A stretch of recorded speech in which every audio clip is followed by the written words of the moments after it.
Hayırlı kеш, efirde yanılıklar, studiyada мен Римма Абзалова бүгінгі шығарылышта. Millet sağında Müslimde Tatar Edebiyatı hem Sənğəti günləri uzdu. Yolla oldun kileşegi var. Mellətanağı olanda 2 uramğa asfalt düşəldi. Kengəşli iş tarqalmaz. Məğarif xizmətkarlarının rayonlara seminar stajirovkası ötdi.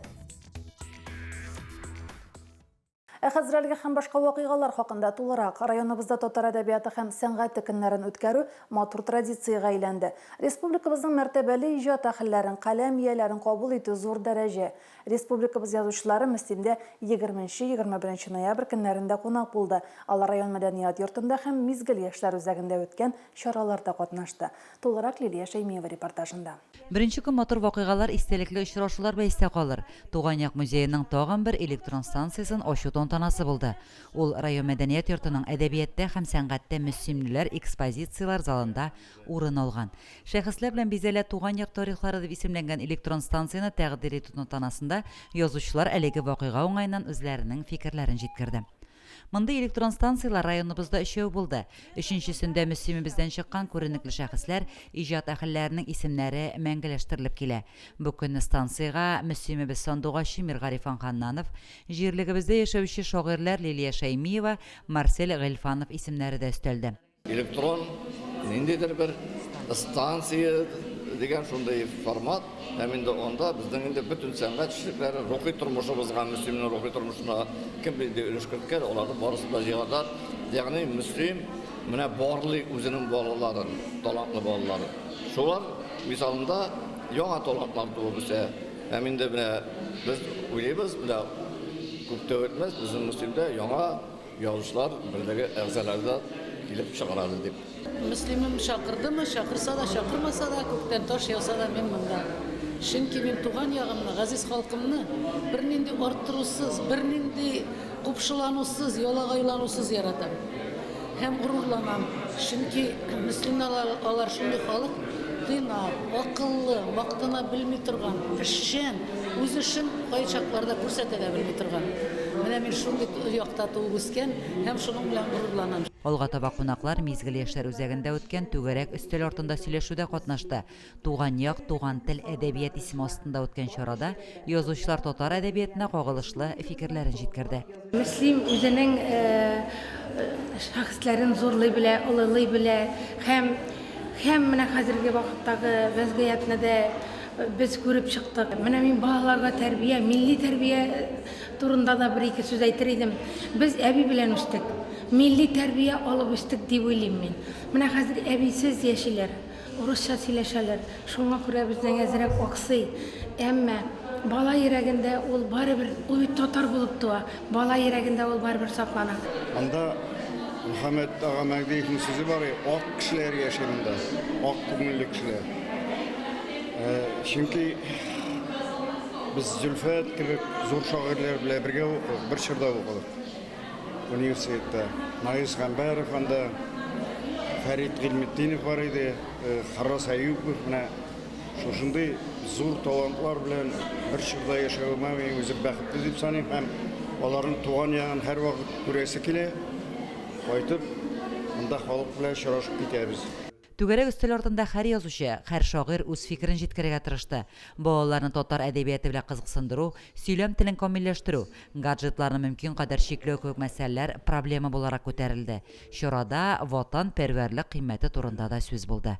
Лилия Шәймиева, Динар Нуретдинов, Мөслим телевидениесе. Район мәдәният йортында язучы Роза Хәбибуллинаның 90 яшьлек юбилеена багышланган әдәби музыкаль кичә үтте.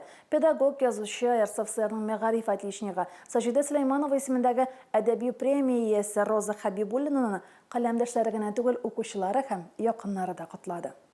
Сизгәнсеңдер инде.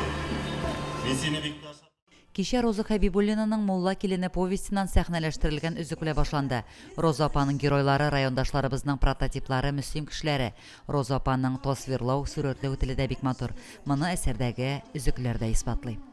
2005 елда яшьлегем серләре повесте әсәре Казанлыкларында басылган, шул безнең әдәби җәмәгатьчелекнең игътибарын шунда ук җәлеп иткән иде, үзенең теле белән, теле инде мөслим теле, шундый мамыклы, бай тел, сурәтле, образлы тел.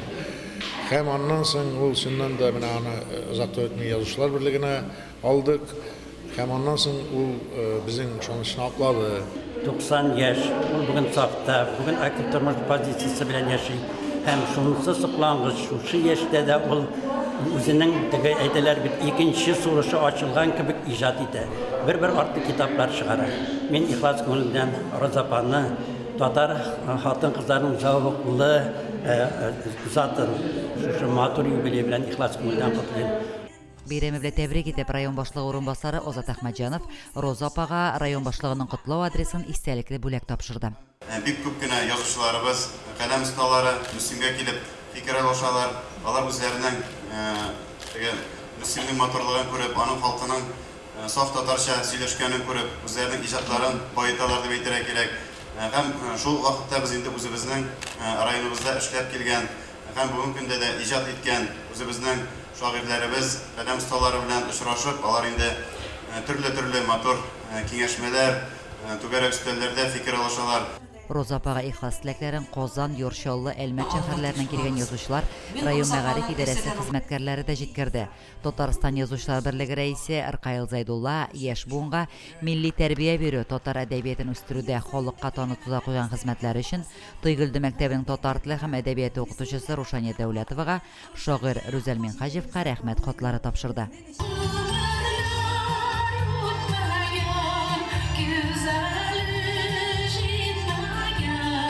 Бәйрәм чарасын Шәмсия Җиһангирова башкаруында гомерләр үтмәгән җыры һәм район үзешчәннәренең чыгышлары бизәде.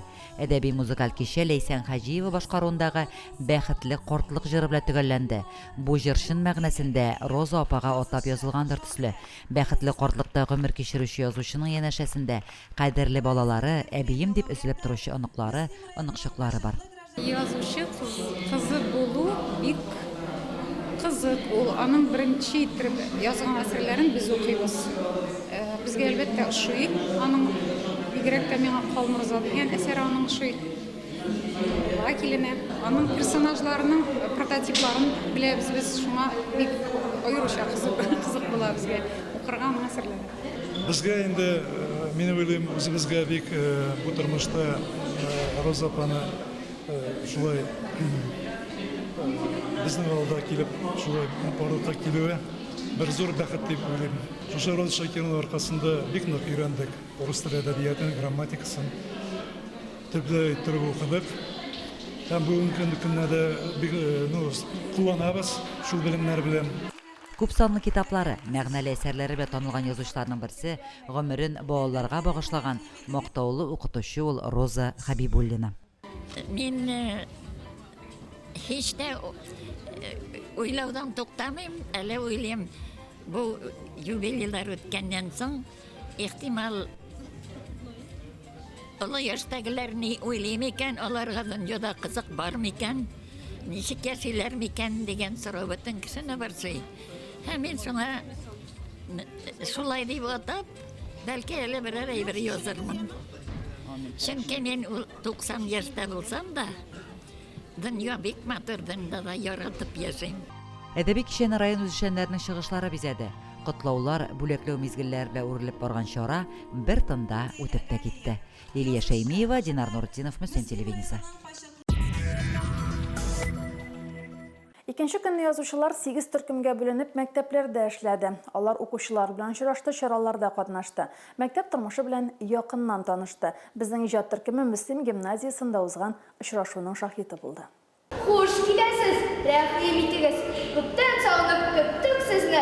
Бездә кунак булып китегез. Гимназияга язучылар берлеге рәисе Аркаил Зайдулла, язучы Нәбирә Гыймаддинова, шагыйрь, язучы Факил Сафин һәм Татар-информ журналисты Юлай Низаев килде. Кунаклар бер очрашу, үзе бер гомер исемле кичәдә катнашты. Кичәне мәктәпнең татар теле һәм әдәбияты укытучысы Зилә Авзалова алып барды.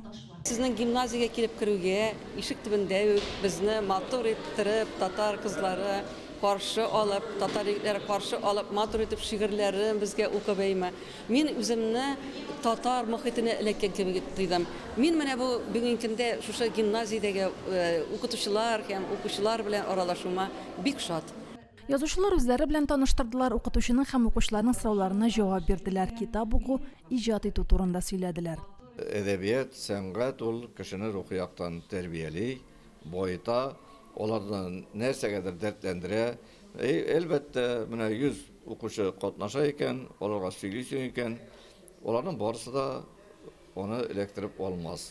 Без әдәбиятны бүгенге көндә халык тормышыннан, бигрәк тә балалар тормышыннан читкә чыгарып куя алмыйбыз. Мөслим гимназиясында да безнең шундай танылган күренекле язучыларыбыз белән балалар шул кадәр матур итеп аралашты.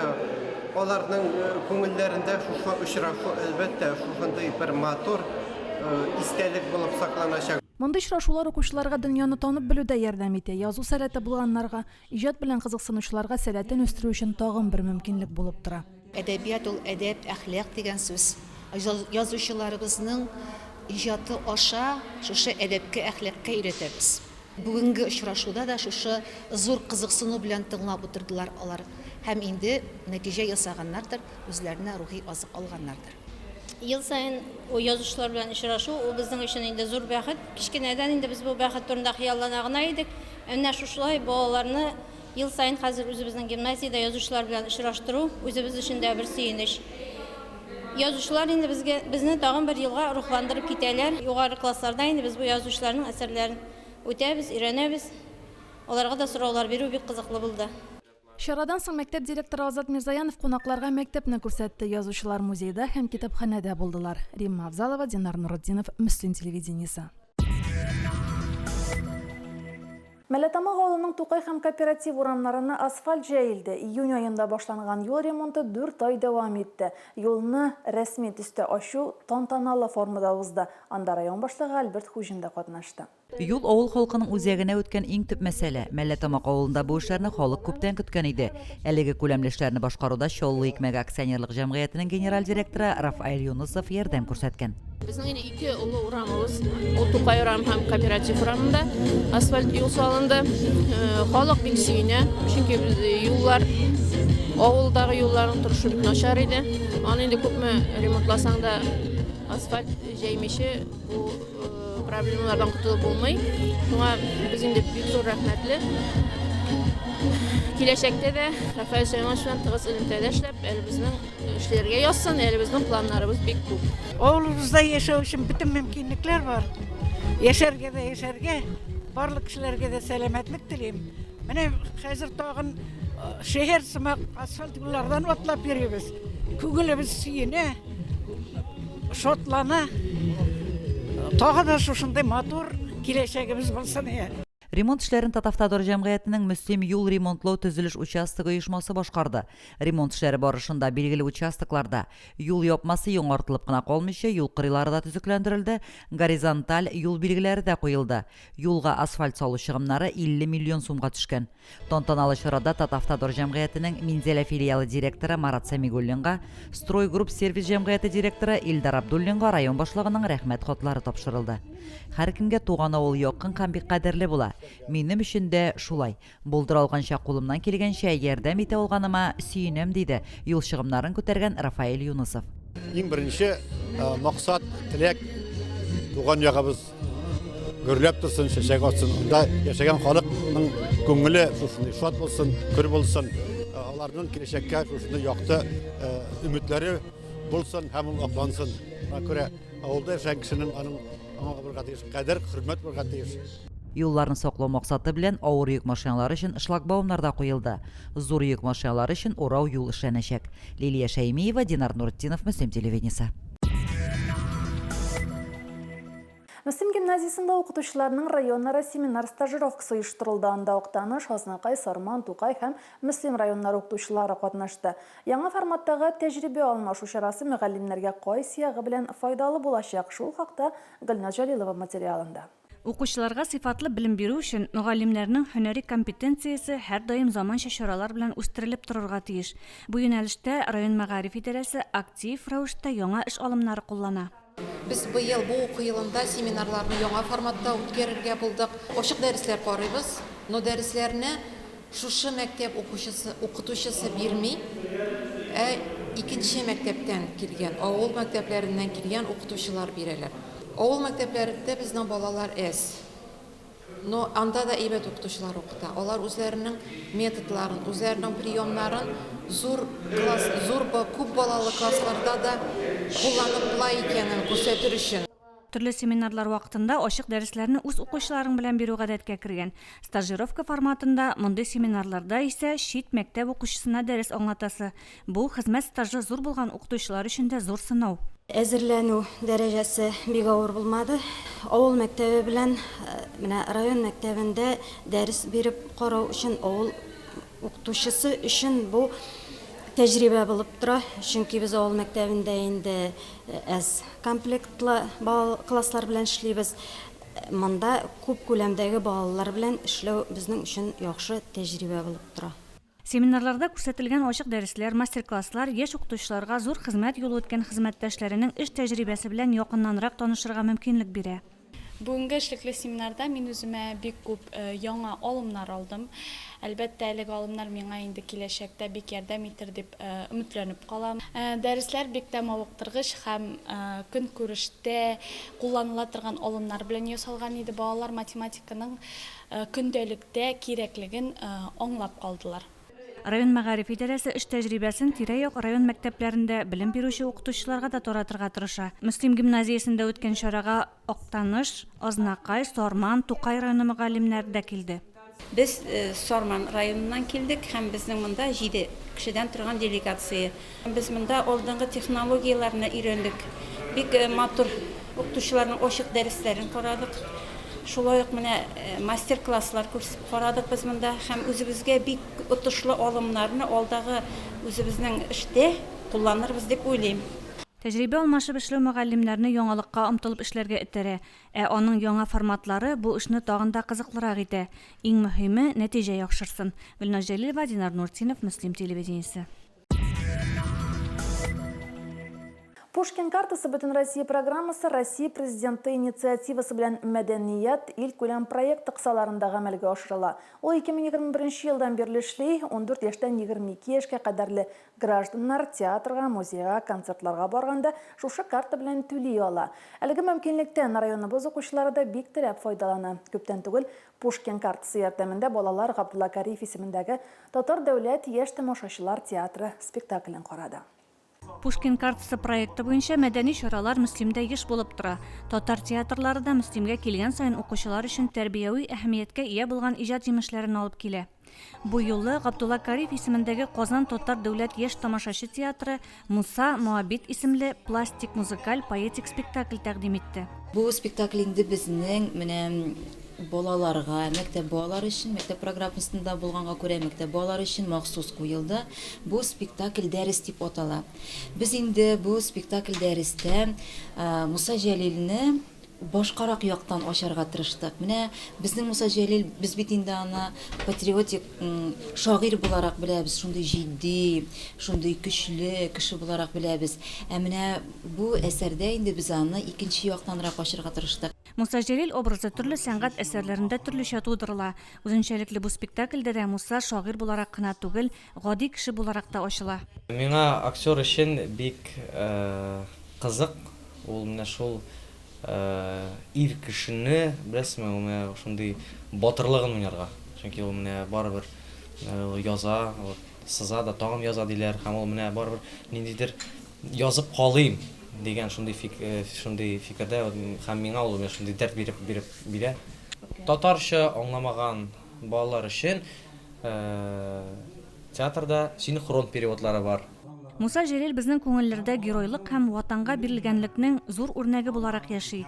Бүгенге көн өчендә бик актуаль булган мәсьәлә бу. Яшьләргә Муса Җәлилнең рухи ныклыгы турында кат-кат сөйләргә кирәк. Муса Җәлил турында күбрәк белергә, аның иҗаты белән танышырга һәм аның турында булган спектакльне карарга килдем. Biz indi Musa Jalil'nin aның герой шагыйрь икәнлеген беләбез. Укучыларым инде аның турында, тормыш юлы турында таныш, аның шигырьләрен укыйлар. Һәр ел сайын аның иҗаты мәктәп дәресләрендә өйрәнелә. Һәм инде китапханәче буларак та мин балаларга Musa Jalil'нең тормыш юлы иҗаты турында тагын да ныграк белүләрен телим. Пушкин картасы проекты шәһәрдә генә түгел, авыл җирлегендә дә актив эшли. Моның өчен яшьләрнең үзләренең дә актив булуы кирәк. Югары сәнгать дәрәҗәсендәге үрнәкләр белән танышу мөмкинлеге тудырылганда бигрәк тә. Гөлназ Җәлилова, Динар Нуртдинов, Мөслим телевидениесе. Гаилә елы уңаеннан районыбызның матур гаиләләре белән таныштыруны дәвам итәбез. Мөслим авылында яшәүче Галия һәм Рафак Хәбибуллиннар Зөбәрҗәт туйларын билгеләп үтте. 55 ел элек кабынган мәхәббәт тотып бүген тагын да көчлерәк һәм ныграк яна диләр алар. Хәбибуллиннар бүген дә бер-берсен кайгыртып, бер-берсе үз карашыннан аңлап гомер иде. Мөслим урта мәктәбен бары тик яхшы билгеләргә тәмамлаган Түбән Табын авылы егете Рафак Хәбибуллинны Симәк мәктәбенә укытучы итеп юллыйлар. Нәкъ менә биредә очрата да инде ул үзенең гомерлек ярын. Нечкә билле, үзе тыйнак, елмаеп кына торучы Галия аны бер күрүдә үзенә гашыйк итеп куя. Эшләдек, шунда очраштык, йөрдек, бетте инде. Бер-безгә бер шагаш. Әйбәтләп кенә өйрәнеш булды. Ул заман инде ул теге хәзерге заман шар ярып торган заман түгел, без алай спокойно гына безнең җөргәнне дә беркем дә белмәде даже. Ничә ел йөрдегез? Анда бер ел инде, 2 ел ярым сор итеп кайтты яңадан ана шул.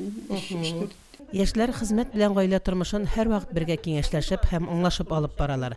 Хезмәтләреннән берсен-берсе сагынышып кайткан Галия һәм Рафакны нәни уллары Айдар каршы ала. Уллары Айдар янына тагын 2 ир егет Айрат һәм Илнурны да алып кайталар. Менә безнең яшәгәннән алып 3 малаебыз туды. Һәм һәр берсендә шундый мөмкинлекләр барында файдаланып калырга тырыштык инде. Аннан балалар үсеп бетте, укып чыктылар. Шусы да институт бетерделәр. Һәм шусы да җитәкче вазифасы башкаралар. Рафак абыйга лаеклы ялга чыкканчы төрле җаваплы вазифалар башкарырга туры килә.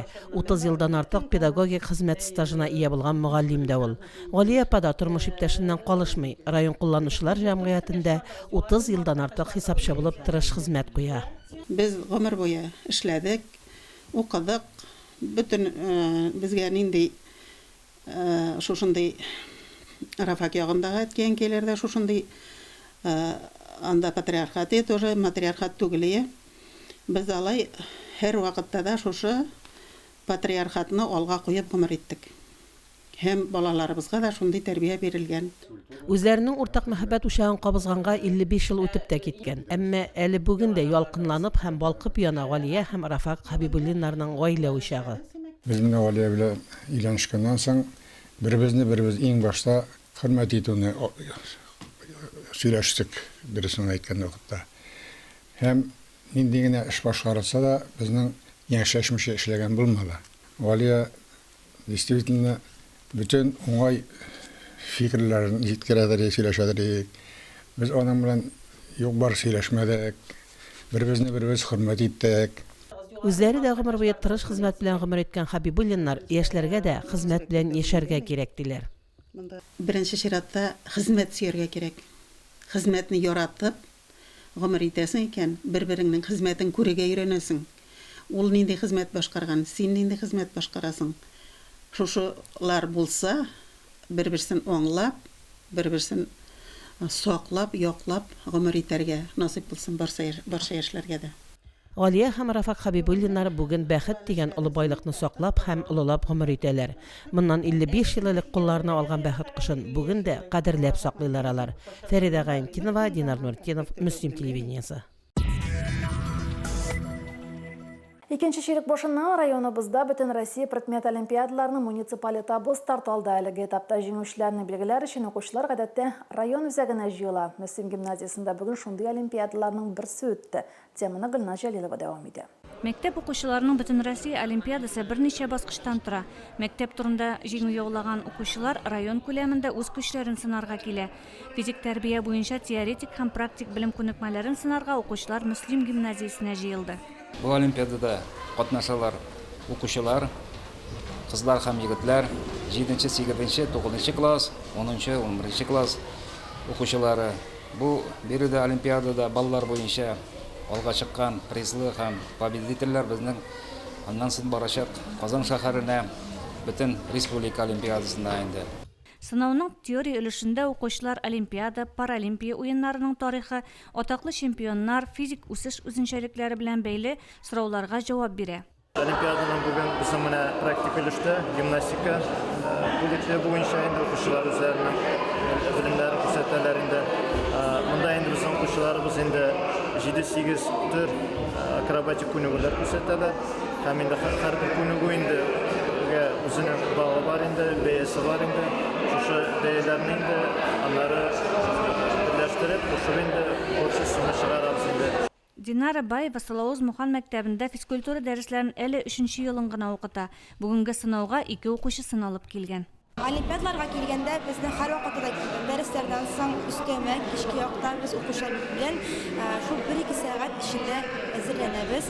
Безнең инде укучылар үзләренең теләкләре бар, алар янып тора. Аларның бу физик культурада катнашучылары килә. Без инде үзебезнең программабыз бар. Программа нигезендә ошо пунктлар буенча без эшлибез.